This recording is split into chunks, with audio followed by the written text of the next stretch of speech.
Welcome back to Imperfect, the Heart-Centered Leadership Podcast. I'm so delighted to have Joe Henry here today from King's College University. He's the Dean of Students. So Joe, welcome.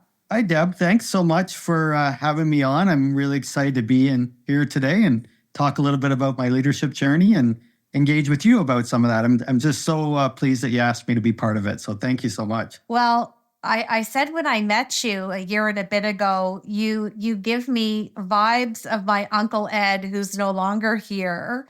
And I remember saying to Laura, oh my gosh, I could just sit and talk to him all day.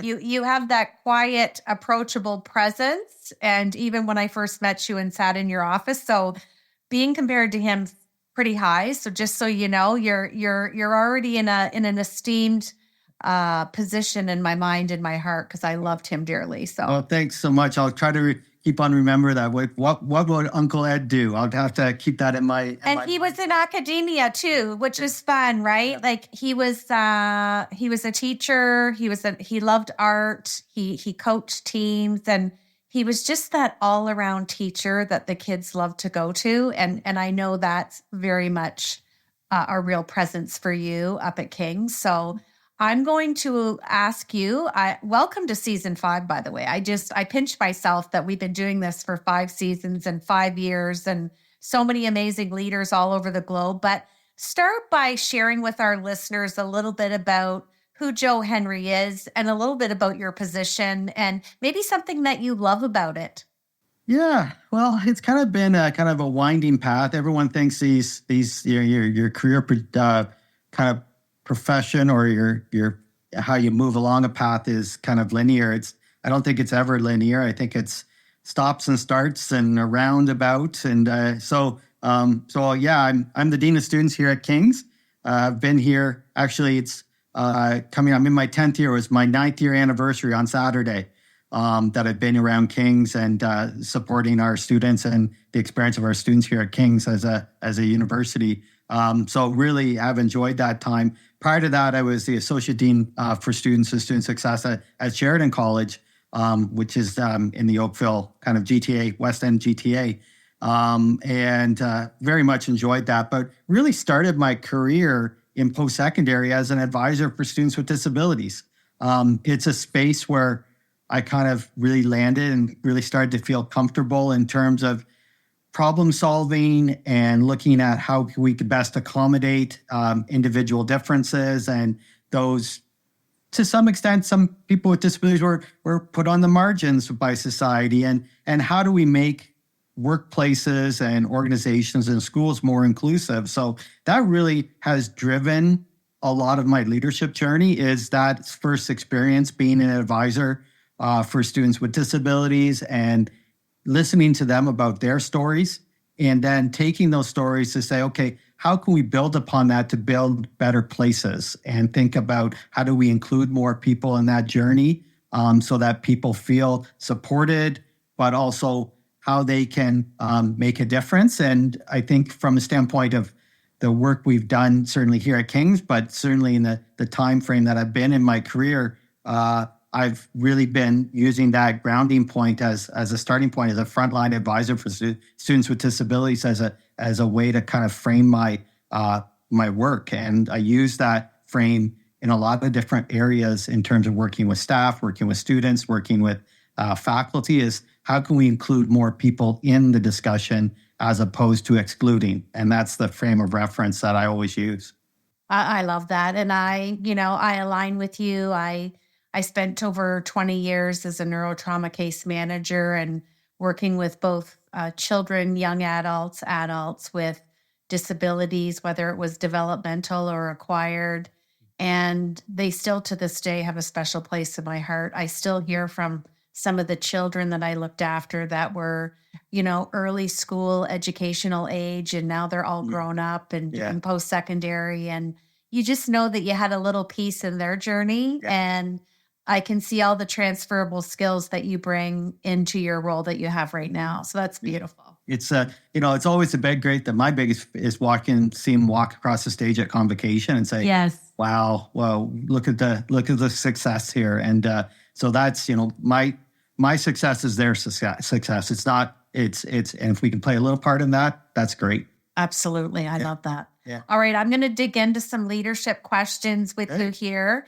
I want to talk to you about the importance of having that servant or heart-centered mindset when you are a leader. And just to preface it by saying, it doesn't matter what sector you're in, it doesn't matter what level you're in. How important has that mindset served you as a leader? And when do you find that you utilize it or pull it out of your toolkit the most, or is it a daily stop for you? I I think it's more of a daily stop for me. I think how can I best serve the people that I work with and work for? I always introduce myself to students as I'm your dean of students. I don't say, it's someone that puts myself above somebody else. I try to see them on the same level playing field. So I think that really links in with the idea of being a heart-centered or a servant leader, is the fact that you're not going to do things that you wouldn't do, ask others to do things that you wouldn't do yourself. So that means you are engaged if there's a frontline activity going on, for example, during O week, is being visible and present, but also rolling up your sleeves and helping people move into residence? Or is it situations like there's a problem with a issue or whatever issue a student might, you can certainly delegate it. And in some cases I will, but in other cases, you can take that on and help navigate, especially for those people that might not have the experience of navigating a post-secondary journey. I'm thinking about people that maybe are new to Canada, or maybe their background or their family background had limited experience with post-secondary.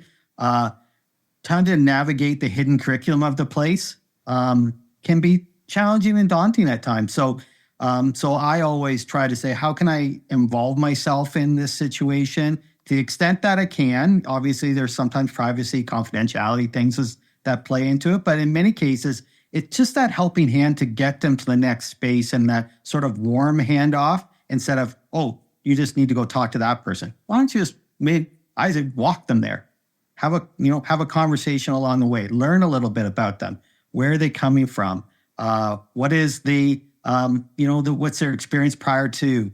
How's their experience been so far? Just build on that relational piece that I think is so important, because everything's so automated now. Like, you can do AI stuff for everything, but the relational piece, the conversation that we're having today, is so important, I think, to the experience of our students, or basically any organization. I think that's going to make organizations stand out, I think, in the future, where there's all this AI stuff happening for good reason. AI stuff can help us with some of that, but the relational pieces of what we do as heart-centered leaders, as servant leaders, that's always going to be needed. And those organizations that do that well are going to stand out. And so, I think selfishly, as a leader, to help grow our organization, I want that to be in part of who we are here at King's, but more importantly, it's who I am. Like, I want to come across as hopefully authentic and genuine, and I want to generally help people. I wouldn't get into this job if I didn't want to help people. Absolutely. Well said. And I can tell you, as a leadership coach who has clients in 6 countries, what you just said is exactly what is happening. AI is a tool, and I always use candor and humor. I haven't found a robot yet that has a gregarious personality. Yeah.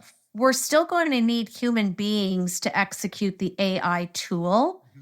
But the companies that are really navigating heart-centered leadership well, they have made a profound, I'm going to kind of say, a landscape within their organizational culture. Yeah. And corporate wellness, 20 to 25 years ago, when I was a case manager, it was all about mitigating short-term disability claims for stress. Mm. Fast forward to 2024, and corporate wellness now is employee retention. Uh-huh. And if employees are not looked after, especially at your level, the leadership term is flight risk. Someone else is going to come along and tap them on the shoulder and say, if you're not happy, come join. It's happening on the daily. Yep. And I have helped 98 executives in different sectors move because of what you just spoke about since May of 2020. That's a lot. That's 20, that's almost 20, 25 a year. Yeah. And some of them have taken a demotion. Some of them have left the sector. Some of them have stayed in the sector and gone to work for a heart-centered leader. And I think that's what we took away from COVID. And I still believe firmly that we are in a post-pandemic era. And I'm a person that loves to have thought leadership, and I'm always thinking and observing. And I really take away from great conversations with clients. And we do have a trust problem around the globe. Absolutely. Yep. And that's, to me, that's why we're going to host a trust conference in the fall. Yeah. And I'm going to bring in the guy that's the world guru. He's in all the big companies and he did his PhD on trust. So when people say things like we have a communication problem or we have an employee retention problem, that's at the surface. I'm a boater, Joe, so I use boat analogy.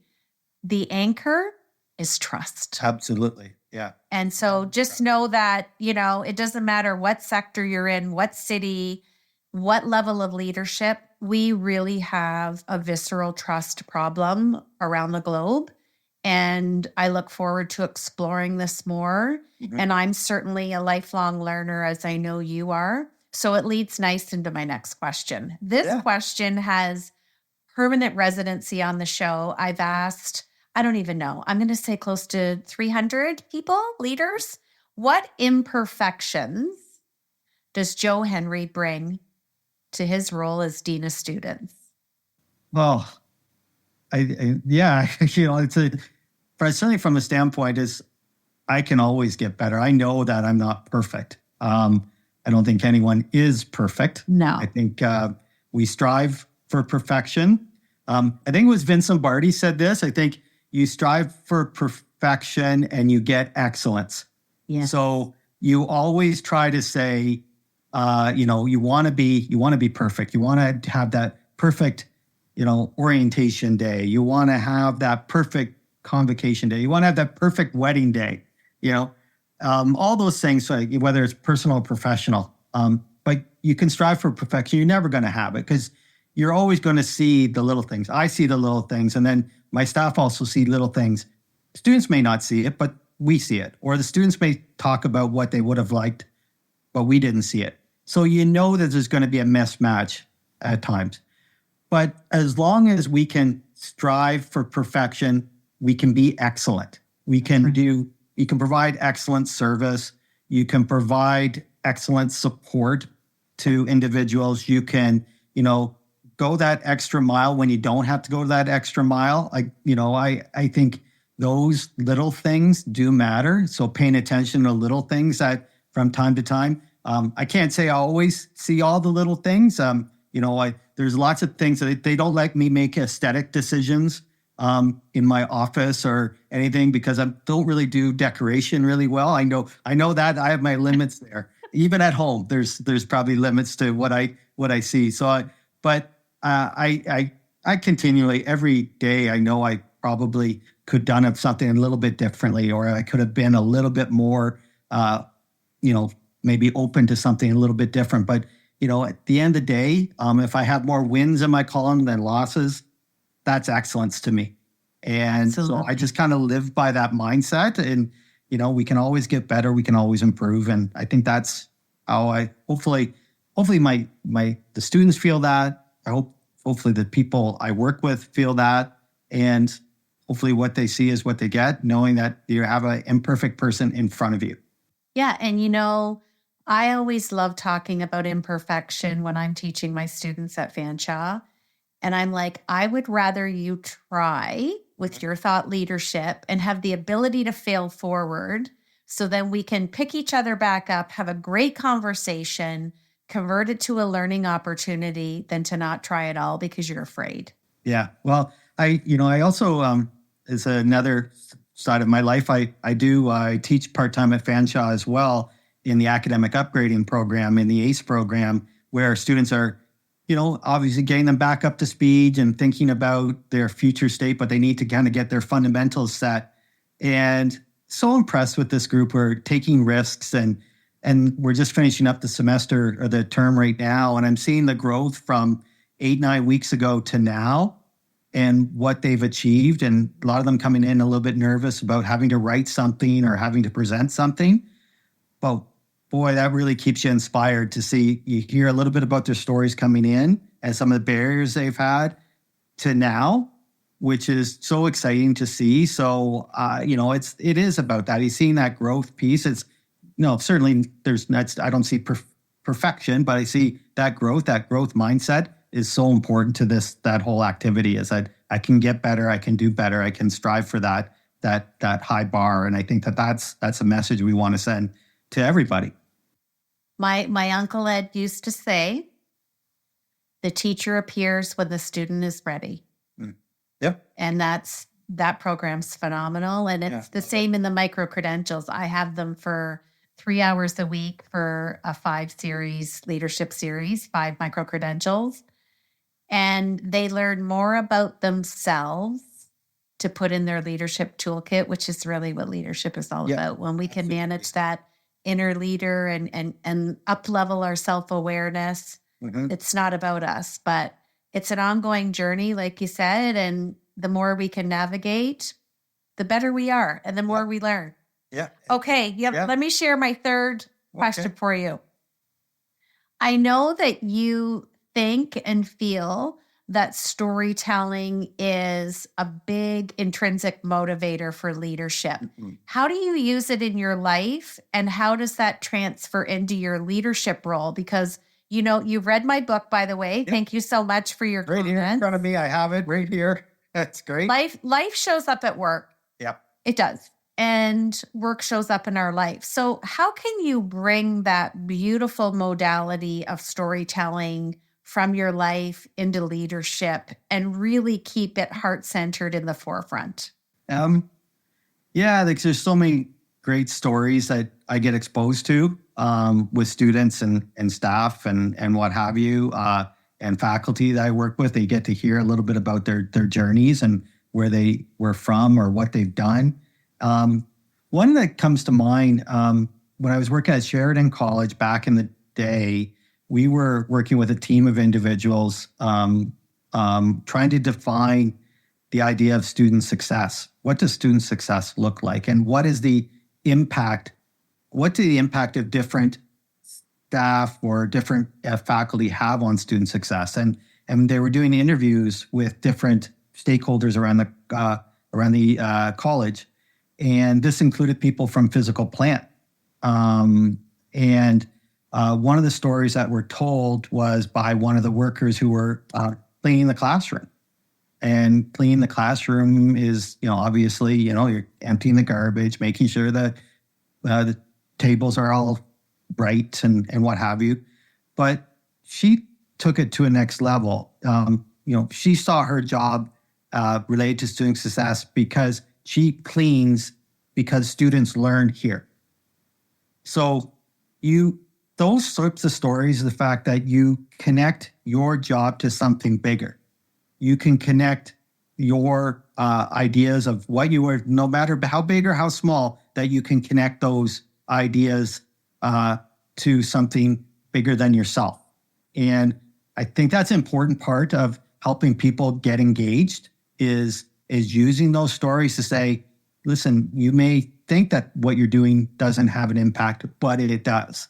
So every year since I've been here, I have always met with our physical plant staff, which are the best staff in the country, for sure, who keep our campus clean and functioning and what have you. But I meet with them because I want them to obviously know about some of the things that we're doing, and they can be our eyes and ears around things as well.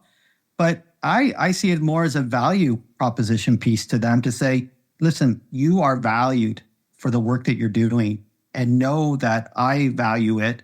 And because I'm sharing this information with you, you're sharing information with me, and that contributes to student success. So I think those types of things are really helpful for people to feel their work be validated, that they feel validated. Because I think sometimes people forget about, people that might be quote unquote, maybe not core to the mission. Everyone is core to mission. If you're not, if people don't feel connected to that, then you got a trust problem, then you got communication problems, but people need to be connected to something. And by having people meet and tell stories, but learn, I think that's been something that I've tried to keep into my, as part of my leadership toolkit, I guess. Absolutely. And, it's the last sentence of my introduction. You don't need initials after your name to be kind. Nope, absolutely not. And, there's CEOs out there that do it so well. It doesn't matter if you're, the COO or the janitor. You have time to have a discussion to value and intrinsically validate everybody in the organization, regardless of stature, title, role, responsibility, etc. And that's a great, great story. Yeah. I know I remember Laura telling me about meeting the woman that came into student council frequently, and Laura would always engage in a conversation, and she was delighted. And she hadn't had that exposure before. And to me, I really would like to remove the myth or the thought that someone is beneath you. And you touched on that before. We are all people with different backgrounds and stories. We all come from different psychosocial and social economic statuses. It shouldn't matter. No, it absolutely should not matter. It's how you treat everyone is, with respect, with genuine, want to hear their stories, be authentic with them. That's what matters to me. And I think if more people did that, I think, we'd have less problems out there. What a world it would be, Joe. Fun world. Yeah. Okay, here's my last leadership question. Share with us the importance of colleagues at work and also out in the community for us as leaders. Again, it doesn't matter what sector or what level, those connections, that heart-centered connection, honoring your connection with people with no place for reciprocity. How important has that been in your leadership journey and where you're at now as Dean of Students? Yeah, I think the importance of, obviously networking is really important, and having regular touch points with people that maybe you don't come across. So you try to, do something to connect with them. Certainly with my colleagues, regular time with them where we can meet and talk about their issues or some of the challenges that they're facing. Making time to visit. Like I spend every morning, I do walk around campus and do a touch base with my staff and see how things are going, or anything that I can help with, sort of thing. Or I can, if I want to, just have a conversation, I try to touch base with if person's cutting the grass outside, and let's have a conversation, talk. Again, it doesn't matter who you are, where you are in the organization. I can learn from you, or you are hearing something, maybe I can help with something. So I've always started taking that approach with colleagues. Similar, going out into the community.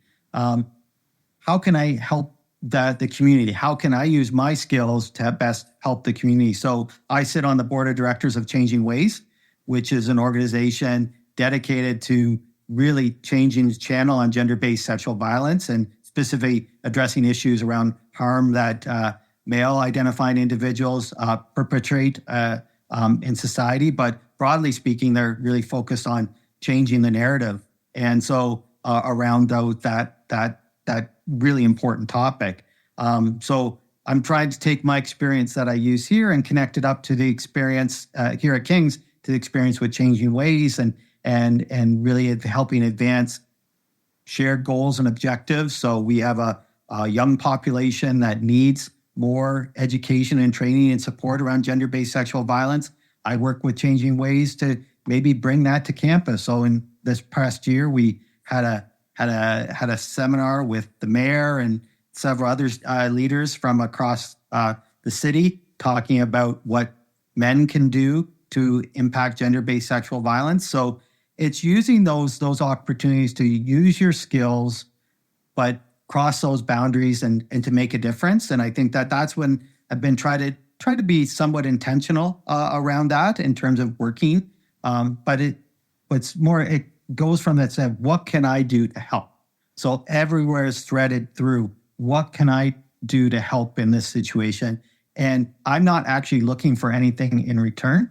My goal is really to advance and help others to achieve some of the things that they want to achieve. And there's lots of organizations. I think it's going to need to be even more as budgets get tight and things get, continue to, and it's always doing more with less and trying to figure out how those partnerships and collaborations are going to be so crucial moving forward. And I think that breaking down those boundaries between different organizations are going to be needed, but it's only through the relational skills that we have that's going to happen. And, again, goes back to your work in the leadership playbook. It's, that heart-centered focus, that focus on kindness is going to get us further down the path than anything else. Then, technology alone isn't going to solve this problem.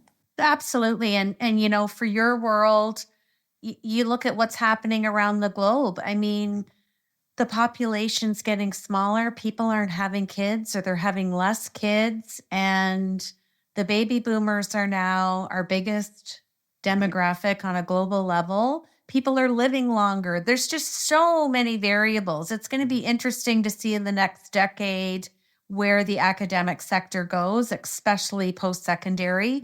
I'm seeing it at the high school level. I returned to my high school here in the city, Montcalm Secondary, and I know they're certainly not at their maximum capacity, again, for various reasons. But the biggest is there's just not the amount of kids from feeder schools anymore because people aren't having kids. So it's going to be very, very interesting to see how that shifts. Yeah, it will be. And, obviously it's trying to figure out where we'd land in terms of this, but that gives opportunity. I try to, we can see the world as kind of glass half full, or we can see the world as glass half empty.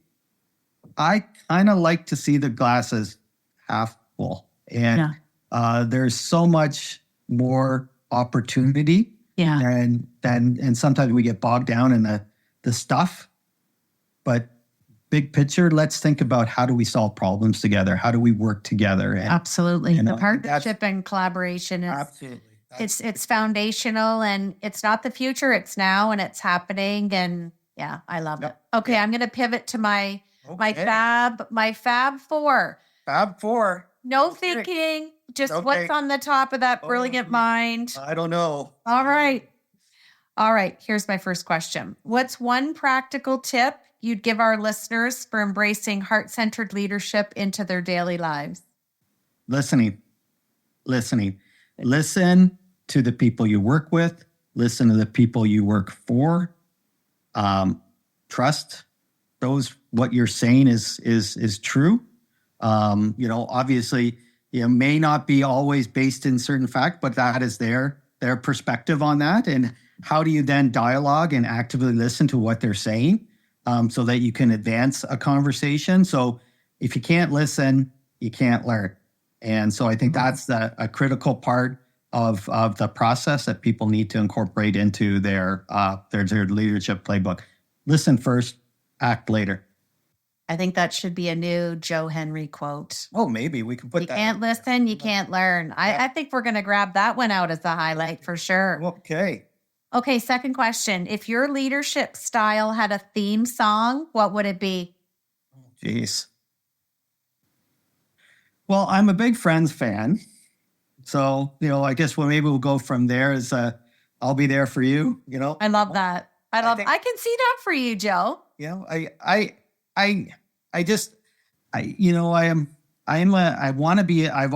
I came into this role, I wanted to be a visible presence. I didn't want to be a place where people go to, they have this maybe mythology around Dina students. So that's where you go when you're in trouble. They think about, oh no, you don't want to go see that person because you only see that person when they're in trouble. No, I want you to come see me anytime. When you're in trouble, yes. When you have questions, yes. When you're having a fabulous time, I want to hear from. I think it's that misperception, right? That's exactly. I'll be here for you, and we'll work together on things to, help you problem solve or help you celebrate.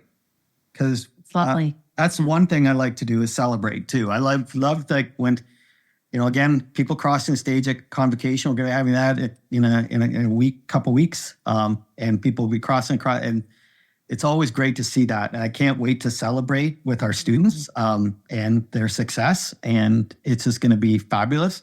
And that's what I want to do. And I'm here for you to help support you. Yeah. Okay, third question. What would you summarize as the key takeaway or lesson from our discussion today? I think obviously, you got to be a heart-centered leader. We'll throw that, that's important. Obviously, kindness. I think there's a lot of unkind things being said on the world. You look on this social media landscape, and what's sometimes people are quick to put things on social media, whether it's Instagram or Twitter or whatever we're calling it now, sort of thing, and you forget there's people behind some of that stuff. I know there's bots and all those things that are part of the Twitter scape, but there's a fundamental piece associated with how we should be treating one another. Is that kindness should underpin everything. I think that what we talked about here today is fundamentally a foundation of kindness. Helps you move the path down, helps you build the relationships, and you're not going to be perfect. You're not going to be, 100% every time, but, you can be kind a good chunk of the time. And, let's put our focus there. Absolutely. And maybe we can start moving the needle on some of these other things. So absolutely. Good advice. Yeah. Well, I knew this was going to be a fun conversation. I'm going to have you finish the show by finishing this sentence for me. Okay. Heart-centered leadership is? Heart-centered leadership is putting the person in front of you first. That is the person that you are listening to, the person that you're hearing a concern about, that you're hearing a compliment from, that you are engaging in a planning session from. I think putting them first and thinking about what their goals are and having those, talking about kindness, talking about listening, talking about understanding your own imperfections, bringing that all into it, but knowing that that person is in front of you is the most important person at that point in time. I can't say I'm perfect at all the time at that, but that's what I try and do with respect to my work with students, is that when they're in front of me, they are the most important person, that I'm present with them and that I'm listening to them. So that's really what a heart-centered leader should be doing.